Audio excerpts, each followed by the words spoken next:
Good morning, good afternoon, and good evening. Whatever time you're listening to this, please welcome to the Market Color Podcast. This is a weekly podcast that is dedicated to providing our listeners with a broad overview of the global financial markets, including a special focus on the Kenyan markets. And in order to deliver on this objective, we have structured this podcast to begin with an overview of the global markets so as to give you a big picture perspective of the global economy. This is then followed by the Kenyan segment where we review the performance of the domestic markets with a view to covering all the major asset classes. And finally, we wrap up the podcast by addressing the topical issue for that week so as to bring you up to speed with the latest financial headlines. Ladies and gentlemen, this here is episode number 120, and in this episode we are reviewing the performance of the global markets during the 32nd week of 2024, and that is from Monday the 5th to Friday the 9th of August. And without further ado, this is your host Jamuhuri, and together, let's dive right in. We kick it off in the United States, where the initial jobless claims for unemployment insurance came in lower than expected, countering previous data that indicated the labor market was weakening. On Thursday, the Labor Department released data showing that the number of people filing for unemployment benefits for the first time was recorded at 233,000 for the week, which was a decline of 17,000 from the previous week and was lower than the estimate for 240,000 new applications. Moving over to the U.S. stock market, this past week marked the most volatile week so far this year, as the volatility index, also known as the fear index, hit a high that was last seen during the onset of the COVID-19 pandemic. The stock market experienced a violent sell-off on Monday that saw major tech stocks lose about $1 trillion in market capitalization. In the pandemonium, the Dow Jones Industrial Average tumbled about 1,000 points, whilst the S&P 500 fell by 3% for its worst day since 2022. The sharp decline on Monday was attributed to concerns about an upcoming recession and was further exacerbated by the unwinding of the yen carry trade following the unexpected rate hike by the Bank of Japan. However, during the week, the stock market recorded an impressive comeback, and on Friday we saw the S&P 500 advance by 0.47%, to finish at 5,344, whilst the Nasdaq Composite added 0.51% to close at 16,745, and the Dow Jones Industrial Average inched up 51 points to end at 39,497. For the week, the broad market index, that is the S&P 500, was fractionally lower by just 0.04%, whilst the blue chip Dow and the tech-heavy Nasdaq were down by just 0.6% and 0.18% respectively. In the U.S. bond market, U.S. Treasury yields were lower on Friday as investors continued to assess the state of the U.S. economy after labor market data lifted market sentiment. The yield on the 10-year Treasury was lower by about 6 basis points at 3.94%, whilst the yield on the 2-year note was up by less than 1 basis point to close the week at 4.05%. According to the CME's Fed Watch tool, traders now pricing in a 50-50 chance for either a 25 or a 50 basis point rate cut by the Federal Reserve at its September policy meeting. And just for your information, bond yields and prices move in opposite directions, and 1 basis point is equivalent to 0.01%. In the commodity markets, the Middle East remains on edge after last week's assassination of the Hamas leader. And the risk of a wider war in the Middle East caused the price of crude oil to rise more than 4% this past week. As at the close of trading on Friday, the price of the U.S. benchmark West Texas Intermediate was up 65 cents to $76.84 per barrel, whilst the global benchmark Brent crude increased by 50 cents to $79.66 per barrel. In the precious metals market, the price of gold fell more than 3% on Monday after investors liquidated positions in tandem with a broader sell-off in the stock market. The price of gold, however, held steady on Friday, supported by a dip in U.S. Treasury yields as investors grew increasingly confident that the Federal Reserve would cut rates in September. However, for the week, gold was down about 0.8% and was on track for its biggest weekly decline since the 7th of June. The price of spot gold was down 0.1% to finally settle at $2,422 per ounce. In the cryptocurrency market, it was a crazy week in the crypto market as the major cryptos rebounded from their massive sell-off earlier in the week. The crypto market tanked on Monday after the Bank of Japan unexpectedly raised its policy rate last week. This in turn forced traders to unwind the yen carry trade and sparked a global sell-off in risk assets such as stocks and cryptocurrencies. Bitcoin plummeted about 11% as it briefly fell below $50,000 and now was after trading just shy of $70,000 the previous week. For the week, Bitcoin was down about 4.5% and was on track for its second consecutive week of losses after falling about 8% the previous week. For your information, carry trades refer to a trading strategy where a trader borrows money in a low interest rate currency, such as the Japanese yen, and converts that into a high interest rate currency like the US dollar.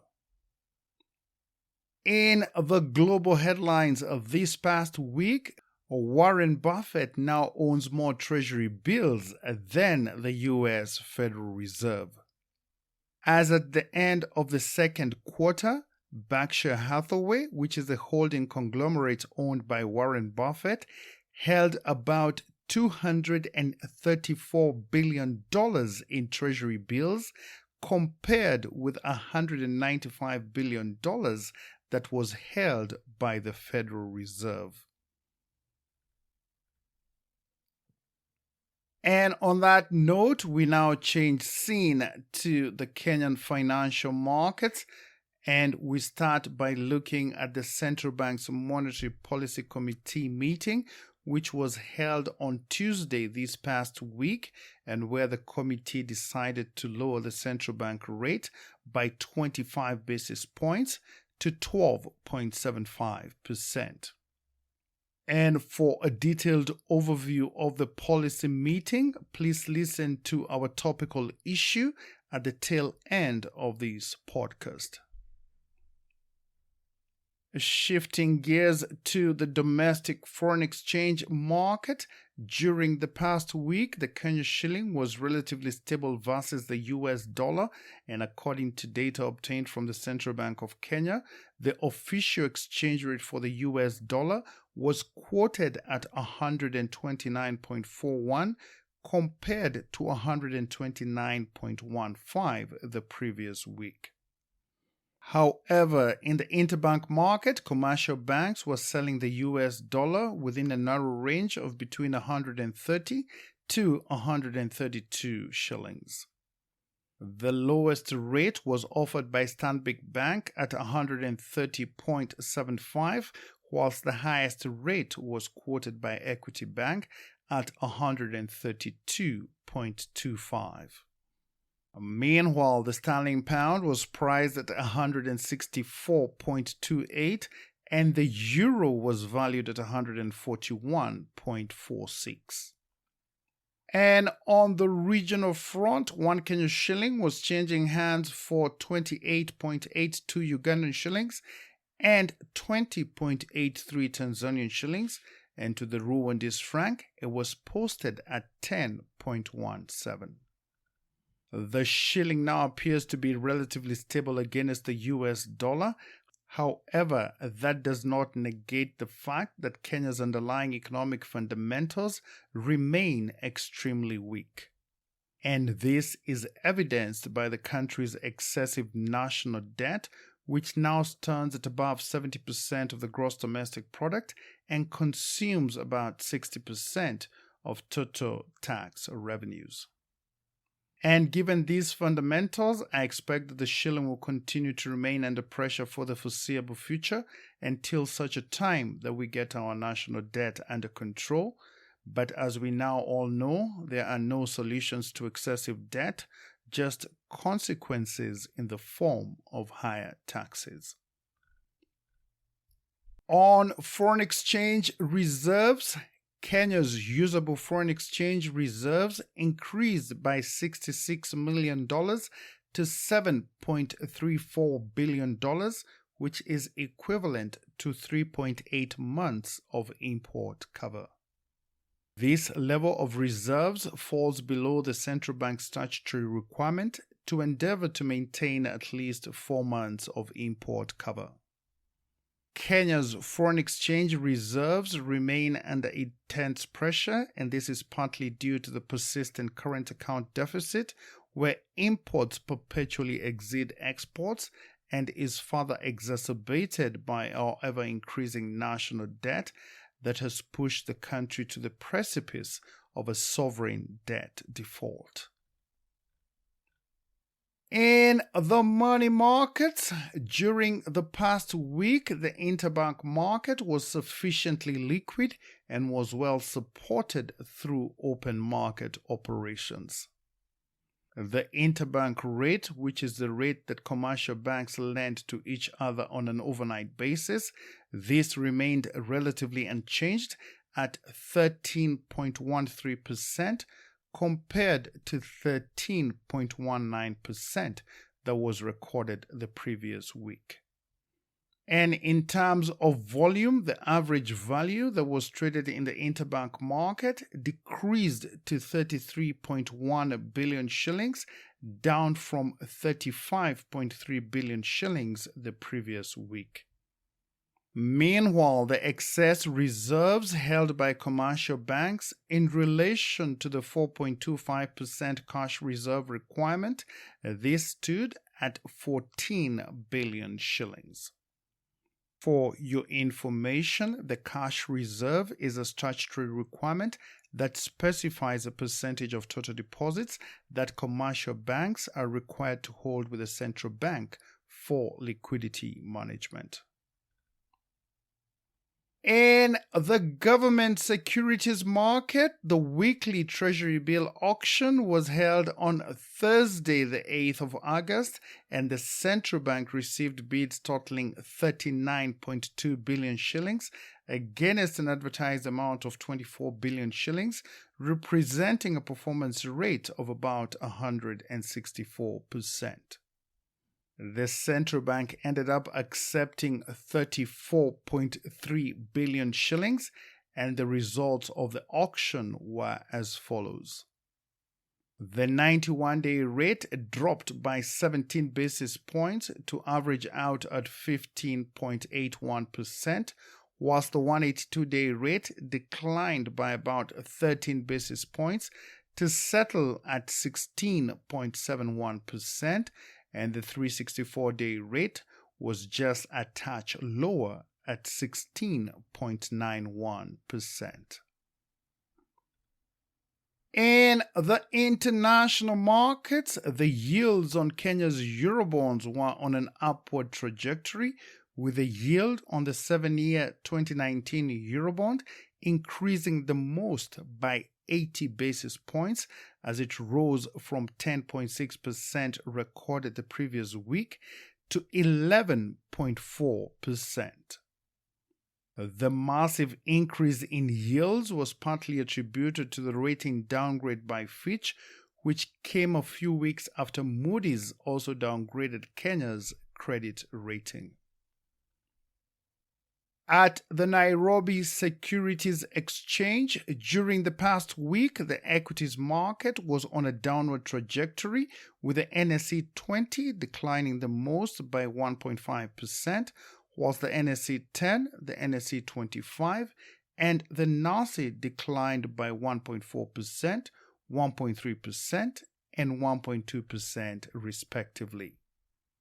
Despite the decline, their year-to-date performance remains positive, with gains of 16.6% for the NSE 10, 14.5% for the NSE 25, 11% for the NASI, and 8.3% for the NSE 20. The market's performance was driven by losses recorded by large-cap stocks such as Kenya Commercial Bank, which declined by 2.6%, whilst British American Tobacco and DTB Bank both declined by a similar margin of 2.2%. This performance was, however, supported by gains recorded by other large-cap stocks such as NCBA Bank and Stanbic Bank, which increased in value by 1% and 0.4% respectively. In the domestic headlines this past week, in a press release dated the 6th of August 2024, the Central Bank of Kenya announced that it was introducing some minor changes to Kenya's currency banknotes. In addition to that, the central bank governor announced that going forward, the central bank will begin using an undisclosed German company to print these new banknotes. And in other news, the government said it was looking to draw down about $600 million, but only after the executive board of the International Monetary Fund approves the 7th review under the extended fund facility and the extended credit facility. The central bank governor confirmed that the IMF drawdown was part of the revised external borrowing target for the current financial year, which was budgeted at 360 billion shillings. Up next is our topical issue, and this week we're reviewing the details of the Central Bank's Monetary Policy Committee meeting. The Central Bank's Monetary Policy Committee met on Tuesday, the 6th of August, and this meeting was held against a backdrop of an improved outlook for the global economy, with inflation slowing down as the major central banks begin loosening monetary policy, but interrupted by persistent geopolitical tensions as well as the probability of interest rates remaining higher for even longer. The committee noted that Kenya's overall rate of inflation declined to 4.3% in July 2024, down from 4.6% in June, and thereby remaining below the midpoint of the central bank's target range for inflation. Meanwhile, the gross domestic product for the first quarter of 2024 showed that the Kenyan economy remained resilient, with a real GDP growth of 5% and is projected to grow by 5.4% for the full year 2024. In terms of trade, the current account deficit was estimated at 3.7% of the gross domestic product in the 12 months to June 2024, and this was down from 4.2% for a similar period in 2023.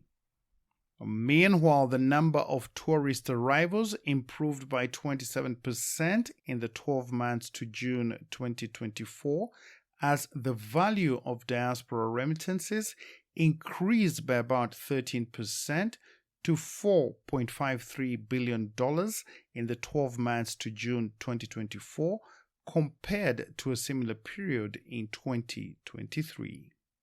The central bank's foreign exchange reserves stood at $7.3 billion, which is equivalent to 3.8 months of import cover, and continues to provide an adequate buffer against any short-term shocks in the domestic foreign exchange market.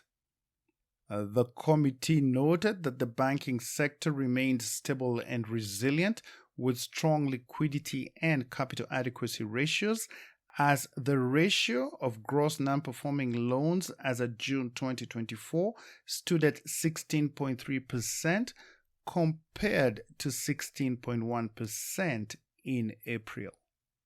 Meanwhile, lending to the private sector by commercial banks grew at a slower pace of 4% in the month of June, compared to a growth of 4.5% in May, and this was partly due to the reduced valuation on foreign currency loans following the appreciation of the Kenyan shilling. The committee noted that the implementation of the supplementary budget for the financial year 2024-2025 was expected to lower the fiscal deficit to 4.3% of the gross domestic product. This fiscal consolidation is expected to reduce the debt to GDP ratio towards a more sustainable position. The committee observed that its previous policy measures had lowered the rate of inflation to below the midpoint of the central bank's target range, as well as stabilized the exchange rate and anchored inflation expectations going forward. In conclusion, the committee decided that there was scope for a gradual easing of the monetary policy whilst maintaining exchange rate stability. The committee therefore decided to lower the central bank rate by 25 basis points from 13% to 12.75%.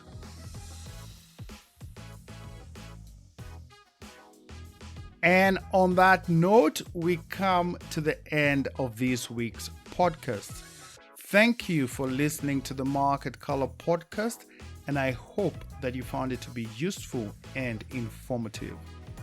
And if so, please share it with a friend and help to spread the word around. I really do appreciate your assistance in this effort. And for your information, the Market Color podcast is hosted by Buzzsprout and is available on all the major hosting directories, that is Apple Podcasts, Spotify, and Amazon Music. Please consider subscribing so that you can be notified every time I publish a new episode. And if you have any ideas or feedback on how we can improve this podcast, please feel free to reach me on the following email address. That is jamuhurig@gmail.com, and Jamuhuri spelled JAMUHURI HURI. Once again, thank you for your continued support, and I look forward to interacting with you again next week. And in the meantime, please do have yourselves a blessed and fantastic week ahead. And remember, if there is no struggle, there is no progress. A quote by Frederick Douglass. Think about it. Thank you, and God bless.